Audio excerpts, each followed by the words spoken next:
Hello दोस्तों, कैसे हैं आप। उम्मीद करती हूँ अच्छे ही होंगे। तो आज मैं बहुत ही स्पेशल वीडियो बनाने जा रही हूँ यूक्रेन और रूस के विवाद के ऊपर। क्या है कि अब हाल ही में रूस और यूक्रेन का विवाद चल रहा है। विवाद क्या बल्कि जंग छिड़ी हुई है। तो सबके मन में एक ही प्रश्न है कि युद्ध क्यों। तो आज मैं आपको शुरू से आखिर तक बताऊंगी कि ये विवाद कैसे चला, शुरुआत कहाँ से हुई और ये युद्ध तक कैसे पहुँची। यदि आप किसी भी बोर्ड के या किसी भी टेस्ट की तैयारी कर रहे हैं तो ये आपके लिए जानना बहुत ही ज़रूरी है, क्योंकि इसमें से बहुत सारे क्वेश्चन आ सकते हैं। अगर आपको मेरी वीडियो पसंद आ रही है तो मेरे चैनल को सब्सक्राइब कीजिए, वीडियो को लाइक कीजिए और चलिए मेरी वीडियो की तरफ।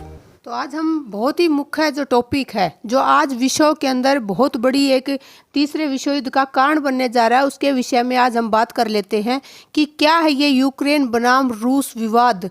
आज इसको हम पढ़ लेते हैं। तो देखिए, यूक्रेन की जो स्थापना है वो 1991 में सोवियत संघ के विघटन के बाद हुई थी, और जो सोवियत संघ के विघटन के बाद 15 गणराज्य बने उनमें से एक था यूक्रेन। ठीक है, यूक्रेन के जो महत्वपूर्ण तथ्य है वो क्या है कि इसको 24 अगस्त 1991 को स्वतंत्रता प्राप्त हुई। तो रूस के बाद यूरोप में जो दूसरा सबसे बड़ा देश है वो है यूक्रेन, जिसकी राजधानी है कीव। यह बेलारूस के साथ रूस से यूरोप में गैस सप्लाई का कार्य करता है। मतलब रूस से जितनी भी पाइपलाइन जाती हैं वो यूक्रेन के थ्रू ही यूरोप तक पहुंचती हैं।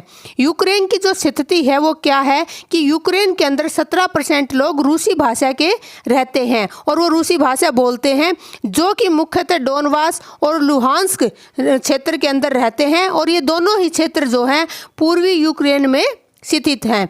ये जो दोनों ही क्षेत्र हैं, यहाँ के लोग जो है यूक्रेन से अलग होना चाहते हैं। रूसी लोगों के कारण रूस इन अलगाववादियों को सहयोग देता है। मतलब क्या है, इन दोनों ही क्षेत्रों में रूसी भाषा बोलने वाले लोग हैं, रूस के लोग हैं, इसलिए जो रूस है वो इन रूसी जो लोग हैं, जो अलगाववादी हैं, जो अलग राज्य की डिमांड करते हैं, उनका सहयोग करता है। फिर क्या होता है कि जो यूक्रेन है, रूस और अलगाववादी जो हैं उनके बीच में स्थिति बहुत खराब हो गई, और इस स्थिति को काबू पाने के लिए एक समझौता हुआ जिसका नाम है मिन्स्क समझौता। कब हुआ ये? 5 सितंबर 2014 को। और किस किस के मध्य हुआ? यूक्रेन, रूस और यूरोपीय सुरक्षा और सहयोग संगठन के बीच। ठीक है, इस समझौते की जो मध्यस्थता है वो जर्मनी और फ्रांस ने की, लेकिन ये समझौता जो है ये क्या हुआ? असफल हो गया। फिर दोबारा से एक समझौता होता है जिसे सेकंड मिन्स्क समझौते के नाम से जानते हैं। ये 12 फरवरी 2015 को हुआ, और इसके अंदर जो है शांति और सुरक्षा के कानूनों का निर्माण किया गया। अब बात करते हैं हम नाटो की, कि जो ये विवाद गहराया है नाटो के ऊपर, ये नाटो है क्या? यह एक सैन्य संगठन है। इसका निर्माण अमेरिका ने साम्यवाद के विस्तार को रोकने के लिए 1949 में किया। ठीक है, मतलब जब शीत युद्ध चल रहा था तो अमेरिका ने सोवियत संघ के विरुद्ध ये बनाया था नाटो, और इसका निर्माण 1949 में किया था। इसका मेन मकसद ये था कि साम्यवादी विचारधारा के विस्तार को रोकना। अब देखिए इसके सदस्य कौन कौन है। शीत युद्ध के समय नाटो में 12 सदस्यों ने हस्ताक्षर किए। मतलब जब ये नाटो बना तो शुरुआती दौर में इसके 12 सदस्य थे, तो जो परफॉर्मा है उसके ऊपर 12 सदस्यों ने हस्ताक्षर किए हुए हैं। वर्तमान में जो इनकी संख्या वो 30 हो चुकी है, और जो सोवियत संघ है उसके विघटन के बाद इसमें कितने सदस्य थे? 20। मतलब जो स्टार्टिंग थी वो थी 12, फिर जब सोवियत संघ का विघटन हुआ तो इसके सदस्य हुए 20, और धीरे धीरे करके वर्तमान में इसकी संख्या पहुंच गई है 30। अब देखिए, बाद में धीरे धीरे नाटो ने पूर्वी यूरोप में अपना विस्तार किया, और बहुत से वार्सा पैक्ट के सदस्य इसमें शामिल हुए। वार्सा पैक्ट क्या है? वार्सा पैक्ट है सोवियत संघ का सैन्य संगठन, जिसका निर्माण 1955 में इसने अमेरिका के नाटो, सेंटो और सीटो को रोकने के लिए किया था। तो नाटो के विस्तार में यूरोप ने काफ़ी लहर देखी, जिसमें बहुत सारे सदस्य जो है नाटो के सदस्य बने। तो हम शुरुआत करेंगे चौथी लहर से। इससे पहले 3 लहर जो है वो सोवियत संघ के विघटन से पहले की हैं। हम अब जो विवाद चल रहा है रूस और यूक्रेन का, उसके विषय में समझा रहे हैं। तो आपको चौथी लहर से हम शुरू करते हैं। देखिए इसमें जो है 3 देश शामिल हुए। ये शामिल कब हुए? 12 मार्च 1999 को। देश कौन कौन से थे? चेक रिपब्लिक, पोलैंड और हंगरी। पांचवी लहर थी जो वो 29 मार्च 2004 को आई और इसमें जो है Lithuania, Romania, Slovakia, Slovenia, Bulgaria, Estonia और लातविया देश जो है नाटो में शामिल हुए। ये सबसे बड़ी लहर बनकर उभरी। इसके बाद आती छठी लहर। छठी लहर आई हमारी 1 अप्रैल 2009 को और इसमें 2 देश शामिल हुए, अल्बानिया और क्रोएशिया। ठीक है। सातवीं लहर की अगर हम बात करें तो 5 जून 2017 को जो है सातवीं लहर आई और इसमें जो है मोंटेनेग्रो देश जो है इसमें शामिल हुआ। उसके बाद आती है 8वीं लहर जो कि 27 मार्च 2020 को आई और इसमें उत्तर मैसेडोनिया नामक देश जो है नाटो में शामिल हुआ। अब देखो इन सब से क्या हुआ, रूस नाराज हुआ। वो तो होना ही था भाई, क्योंकि नाटो जो है उसके खिलाफ एक सैन्य संगठन है तो उससे नाराज होना ही था। इसे रूस ने 1997 समझौते का उल्लंघन बताया, जिसमें नाटो और रूस ने समझौता किया था कि नाटो अपना विस्तार रूस की तरफ नहीं करेगा। ठीक है, मतलब एक समझौता हुआ था 1997 के अंदर। उसमें यह कहा गया था कि नाटो जो है रूस के देशों की तरफ अपना रुख नहीं करेगा, अपना विस्तार नहीं करेगा। तो रूस ने क्या बताया, इसे उस समझौते का उल्लंघन बताया। लेकिन जब यूक्रेन ने नाटो का सदस्य बनने की बात की तो रूस आग बबूला हो गया। क्यों हो गया आग बबूला? क्योंकि जो सोवियत संघ था उसमें क्या था, यूक्रेन भी और रूस भी सोवियत संघ के सदस्य थे।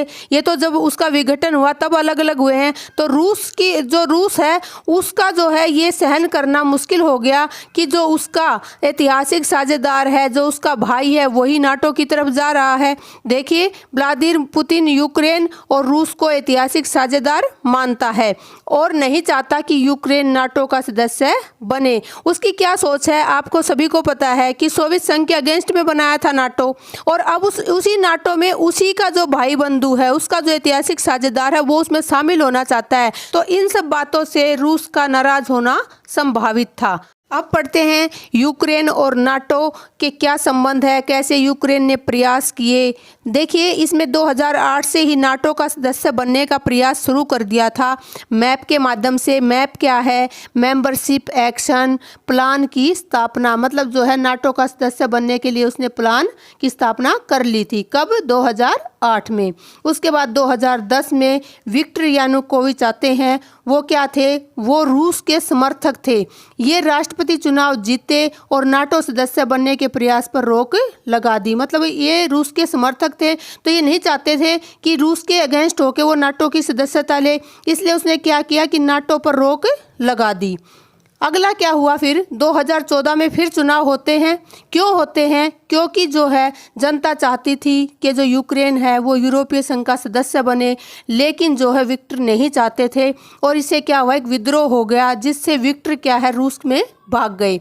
अब क्या हुए, यूक्रेन में पुनः चुनाव हुए और बहुत कठिनाइयां होने के बावजूद भी जो है सरकार ने नाटो की सदस्यता को प्राथमिकता दी। अब आप कहोगे जी कठिनाइयाँ क्या चली हुई थी? तो कठिनाइयाँ ये थी वहाँ पर कि मैंने आपको बताया था कि जो यूक्रेन है वहाँ पे डोनबास के अंदर जो है रूसी भाषा के व्यक्ति हैं और वो अलगाव होने के लिए जो प्रयास कर रहे थे, अलग देश की मांग कर रहे थे और रूस चाहता था कि उनकी मदद करे। ठीक है, तो उस समय पे वो परिस्थितियाँ जो है यूक्रेन में ख़राब थी, लेकिन इन परिस्थितियों के ख़राब होने के बाद भी जो वहाँ की सरकार है उसने नाटो की सदस्यता को प्राथमिकता दी।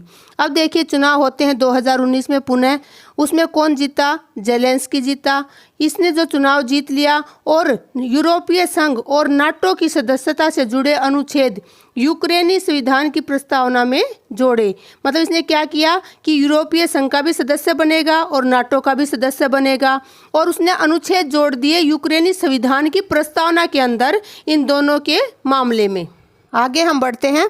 देखिए ये जो रूस और यूक्रेन का विवाद है ये ऐसे ही नहीं थम गया। इसके बीच में एक और विवाद होता है, क्रीमिया का विवाद, जो कि 2014 में होता है। देखिए 2014 में यूक्रेन और रूस का विवाद इतना बढ़ गया कि रूस ने यूक्रेन के क्रीमिया क्षेत्र पर आक्रमण किया और इस क्षेत्र को अपने कब्जे में ले लिया। और 2019 के बाद तो ये विवाद इतना ज़्यादा बढ़ गया कि देखिए 2021 में इस विवाद के चलते यूक्रेन बॉर्डर पर रूस ने अपनी सेना बढ़ानी शुरू कर दी। अब क्या होता है नाटो ने रूस का विरोध किया और कहा कि यूक्रेन एक स्वतंत्र देश है और अपने अंतर्राष्ट्रीय फैसले स्वयं ले सकता है। उसने इस बात से ये कहा कि रूस जो है ज़बरदस्ती कर रहा है यूक्रेन के साथ, जबकि यूक्रेन एक स्वतंत्र देश है और अपने जो अंतर्राष्ट्रीय फैसले हैं वो स्वयं ले सकता है। रूस ने लगातार यूक्रेन को नाटो का सदस्य न बनने की धमकी दी, परंतु जेलेंस्की सरकार ने इसे नकार दिया। मतलब रूस बार बार मना कर रहा है यूक्रेन को कि वो नाटो का सदस्य ना बने, लेकिन जो वहाँ की सरकार है जेलेंस्की सरकार, वो इसे बार बार नकार रही है। इसके बाद 21 फरवरी 2022 को रूस ने डोनबास और लुहांस्क को स्वतंत्र घोषित कर दिया। फिर क्या होता है कि 23 फरवरी यानी 2 दिन के बाद ही सैन्य ऑपरेशन का हवाला देते हुए यूक्रेन से युद्ध छेड़ दिया, मतलब कि युद्ध शुरू हो गया। इस युद्ध में बेलारूस, क्यूबा और चीन जैसे देश रूस के साथ हैं। कौन कौन से? बेलारूस, क्यूबा और चीन, जो भी साम्यवादी देश हैं वो रूस के साथ हैं और अमेरिका को कलह की जड़ बताते हैं। और ये देश कहते हैं कि ये जो युद्ध छिड़ा हुआ है इसकी जो मुख्य जड़ है इस कलह की, वो कौन है? अमेरिका है। अब रूस के साथ तो बेलारूस, क्यूबा और चीन जैसे देश हो गए, लेकिन यूक्रेन के साथ कोई भी नहीं था। तो यूक्रेन ने क्या किया? नाटो से सैन्य सहायता मांगी, परंतु उन्होंने यह कहकर मना कर दिया कि वह अभी नाटो का सदस्य नहीं है। मतलब यूक्रेन को अकेला छोड़ दिया। फिर जो है भारत क्या करता है? भारत दोनों पक्षों का बीच बचाव करता है और दोनों ही देशों से शांति का मार्ग अपनाने की अपील करता है। इन सब में रूस का जो मुख्य उद्देश्य है वो क्या है कि कीव पर कब्जा करके जेलेंस्की सरकार को गिराना और रूस का समर्थक नेता को राष्ट्रपति बनाना ताकि वह नाटो का सदस्य ना बने। मतलब जो है इसका जो मुख्य उद्देश्य वो है यूक्रेन की जो राजधानी है कीव, उस पर कब्जा करके वहाँ जो जेलेंस्की सरकार है उसको गिरा दिया जाए और फिर एक नई सरकार बनाई जाए। कौन सी सरकार? जो रूस का समर्थक जो नेता है उसे वहाँ का राष्ट्रपति बनाया जाए और उससे जो है ये हो कि वो नाटो का सदस्य ना बने। देखिए, अब तक आपने देखा यूक्रेन और रूस के मध्य क्या क्या विवाद हुए और ये युद्ध ऐसे ही नहीं हो गया, इसके बीच में काफ़ी घटनाएं हुई जो हमने आपको जो है पूर्ण रूप से विस्तृत वर्णन के साथ समझाई हैं। अब भी ये युद्ध चल रहा है। अब देखना ये होगा कि ये युद्ध किस मोड़ पर जाता है। क्या रूस के उद्देश्य पूरे होंगे या यूक्रेन नाटो का सदस्य बनेगा? तो ये सभी चीज़ें जो है समय बताएगा, लेकिन आप जो है विस्तार से इस विवाद को देखिए, क्योंकि ये जो विवाद है इसके जो क्वेश्चन है वो आपकी प्रतियोगी परीक्षाओं में पूछे जाएंगे, क्योंकि ये करंट का टॉपिक है और आप सबको इसकी जानकारी पूर्ण रूप से होनी चाहिए। थैंक यू मेरी वीडियो देखने के लिए। अगर आपको मेरी वीडियो पसंद आ रही है तो मेरे चैनल को सब्सक्राइब कीजिए, वीडियो को लाइक कीजिए, बने रहिए मेरे चैनल के साथ। मिलती हूँ अगली वीडियो में। Bye bye, take care.